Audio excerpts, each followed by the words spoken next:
Hello everyone, I'm Holly. Now before I begin, I would like to ask a question. Could you please raise your hand if anyone here considers themselves to be a good public speaker? Okay. So I'm not asking them to prove anything. Now could anyone raise their hand if they think they have something in particular that stops them from being a good public speaker? Okay. Does anyone want to say what they have that stops them? Lack of confidence. Okay, lack of confidence. Anything else? Lack of experience. Lack of experience, okay. Well, personally, I have something that I think stops me from being a good public speaker, or certainly did stop me from being a good public speaker in the past, and that was my stutter. Now, I've had a stutter ever since I learned how to speak. Basically, I couldn't, when I was really little, I couldn't say anything without repeating the first consonant about 20 times. However, when you're really tiny, it doesn't really matter that much because everyone speaks a bit funny anyway. And my parents had adopted very good ways of making conversation flow a lot better. For example, when giving me a choice, they would never give me a choice between two things that began with the same letter. Like they would never ask me if I wanted peas or potatoes. It's pointless, that would get nowhere. It would be peas or carrots, and that was all good. And I really liked speaking, so I didn't let it stop me. However, then came primary school, and everything changed. I was really excited. I tossed into the classroom with my jumper that came down to my knees. My mum had bought aged 8 even though I was 5. Didn't grow into it, still haven't. And then came the register. Now my surname is Ashford. I was going to be the first person to answer my name in the register. I had prepared. So, teacher reads out the names. Holly Ashford. Take a deep breath. Yes, miss. Oh dear. There was a roar of laughter. Now, as you probably know, 4-year-olds aren't the most understanding of people. And from then on, basically, I believed that I was judged. And I was gutted. And from then on, all throughout my time at primary school, I just became more and more reluctant to speak. I didn't want to read aloud, I didn't want to join in any kind of drama, and the teachers got used to this. They didn't make me stand up in front of the class, and at the time I was very grateful. But looking back on it, I kind of wish that they had been more willing to try and draw me out of my shell. Don't get me wrong, I did try and find ways to combat my stutter. For example, I would count 1, 2, 3 in my head before saying things, or take a deep breath before speaking. However, I think people just then thought I was mad, and so the bullying continued. And then came secondary school, and it was the same thing over. And it was the same thing over and over again. Didn't want to do drama, didn't want to do debating, despite the fact I really, really, really liked arguing. And then there was that day. There was that one day with that one teacher that decided that, despite the fact that I had told every teacher beforehand that I would not be willing to ask any questions, decided he would ask me a question anyway. I can't remember what the question was, but he was a maths teacher, so I'm guessing it was something to do with maths. But I do remember that the answer began with a D. So he asked me. I took a deep breath. I thought, right, Holly, come on, you can do this. And it was like I was 4 again. Okay, 13-year-olds are slightly more tactful than 4-year-olds, and so there wasn't quite so much roaring laughter, but there was a bit of sniggering, which, if anything, was even more uncomfortable. But I persevered, and then came the idiot at the back of the class. Oi, Holly, spit it out! And I was gutted again.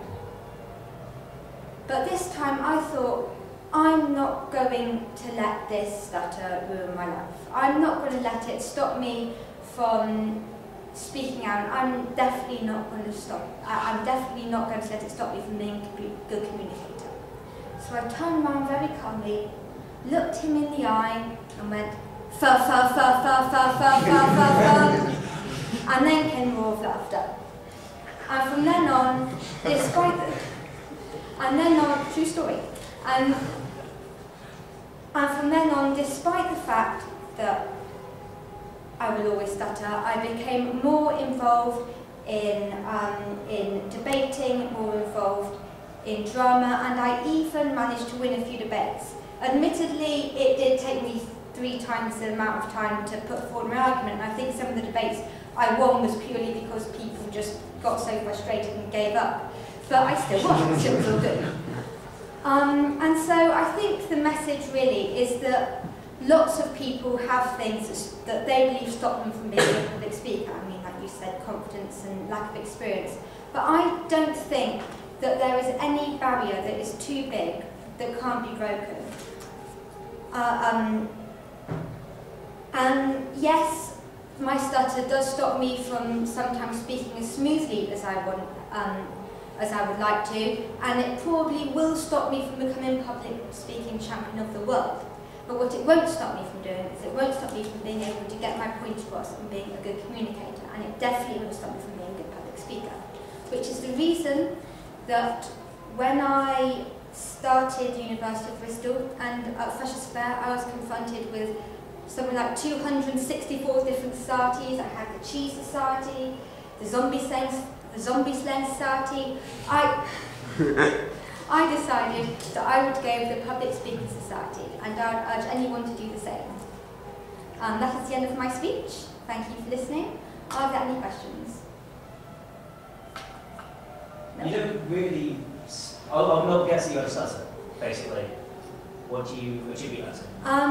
Well, when I'm speaking in front of people, I mean, I have had a lot of practice. I have been practicing a lot at home. I think public speaking is a bit like singing, in the way that if you practice something enough and you start to get it flowing, you don't really notice it. But in conversation, if you're having a long conversation with me, you probably would notice it. Also, it happens more when I'm tired. But when I was really, really young, it was very, very noticeable and quite, yes, it was just really, really noticeable. It hindered me quite a bit. But I think also now I've become older, and like I said, I've been involving myself in more and more things. I've just become much better practiced at knowing when to stop stuff, knowing how to prevent it. That's a really lovely answer. Yeah? What do you think caused you to stutter? I don't know. There's lots of theories about stuttering. There is one theory that it's due to high intelligence, but I would debate that. There's also a theory that it's like bad communication from early childhood, but I definitely don't think that's the case. I just think it's the same thing as a lisp. I'm just one of these people that stutters and I'm always going to stutter. I think it was really inspiring, and also maybe the fact that you were like left aside and teachers and being like encourage you would be maybe the reason why you were so driven, you know, to show them, to prove them that you can be really a good speaker. Definitely. You've got the coolest speeches. Yeah. How do you think, would you thought your stutter would have been abolished if from the age of 4 or 5 your teachers had made you always answer questions and read out loud? I think it would have been much better because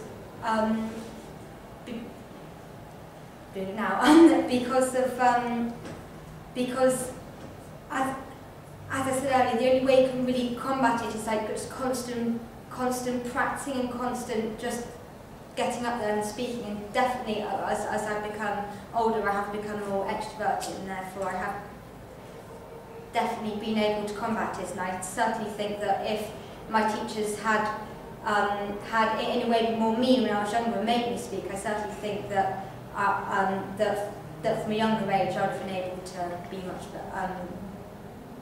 not have such bad a stutter.